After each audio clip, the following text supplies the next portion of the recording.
In late June of 2021, my husband, his parents, and I took a 2-week-long trip to the West Coast. We boarded a flight to Washington and landed in the Seattle-Tacoma International Airport. Seattle was our base camp for the first few days in Washington, and from there we took day trips to national parks. On our first day in the city, we landed, got situated at our Airbnb, and made our way to the Space Needle. Needless to say, the view of the city from 600 feet up was beautiful. We also took some time to check out Pike Place, the home of the original Starbucks. On day 2, we ventured to North Cascades National Park.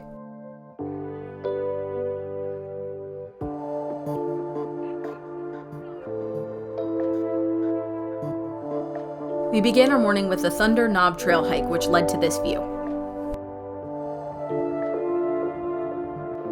The beginning of this trail was really neat because a good portion of it had running water going through it.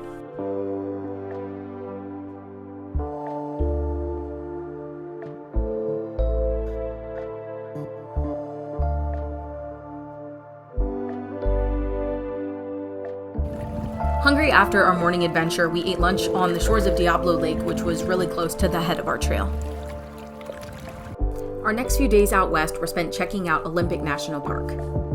Our first stop in the park was Hurricane Ridge. On the top of Hurricane Hill, the view of the surrounding mountains was to die for, and we heard that on a clear day you can even see all of the way to Canada.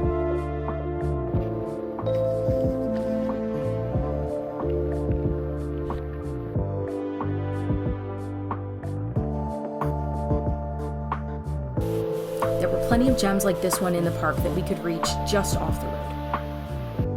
We started our third day with a quick stop at Ruby Beach on the way to the Hoh Rainforest. I was a huge fan of Twilight growing up, so it definitely wasn't difficult for me to imagine the teens of Forks having a driftwood fire by the ocean here. In the Hoh Rainforest, we hiked both the Hall of Mosses Trail and the Spruce Nature Trail. As you can tell, the colors here were so vivid that they genuinely looked out of this world.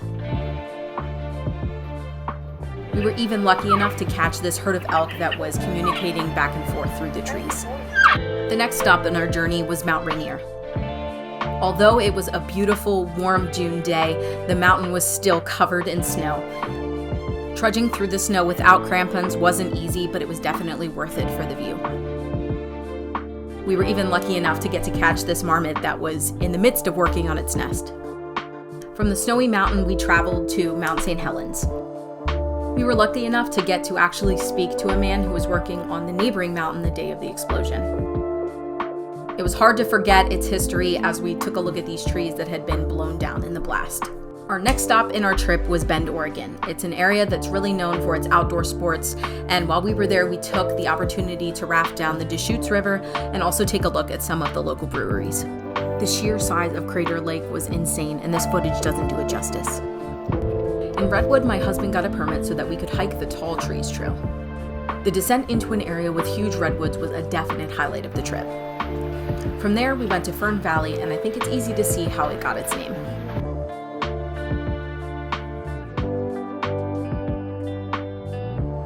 The next day, we took the Avenue of the Giants on our way south. It was a spontaneous decision, but so worth it. Trees hugged the road on either side, and there wasn't much wiggle room for cars.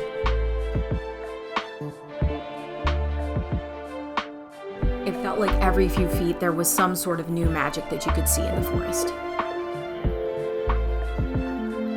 We ended the long day in Fort Bragg, and we couldn't pass up the opportunity to see its famous glass beach. They say the sea glass found its way there as garbage was dumped into the ocean and eventually tumbled into the glass that now litters the beach.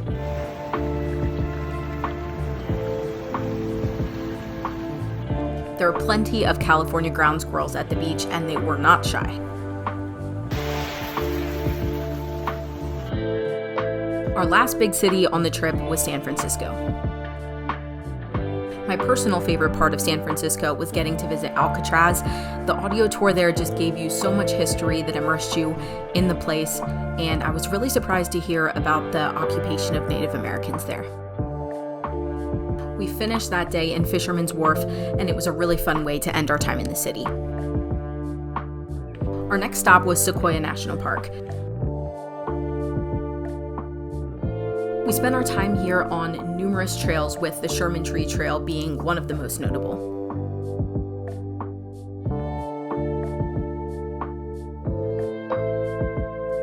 This huge granite dome is called Morro Rock, and hiking to the top of it was one of my favorite parts of Sequoia.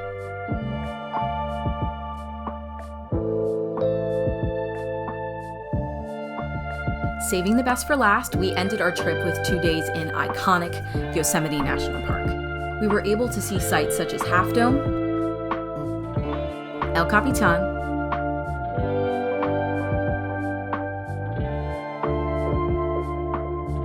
and there were tons of bears along the way.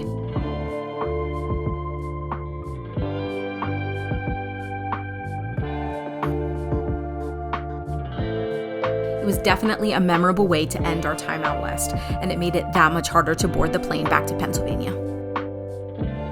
Thanks so much for spending some time with me today, and don't forget to look out for some travel vlogs in the future. In the meantime, don't forget to enjoy the journey.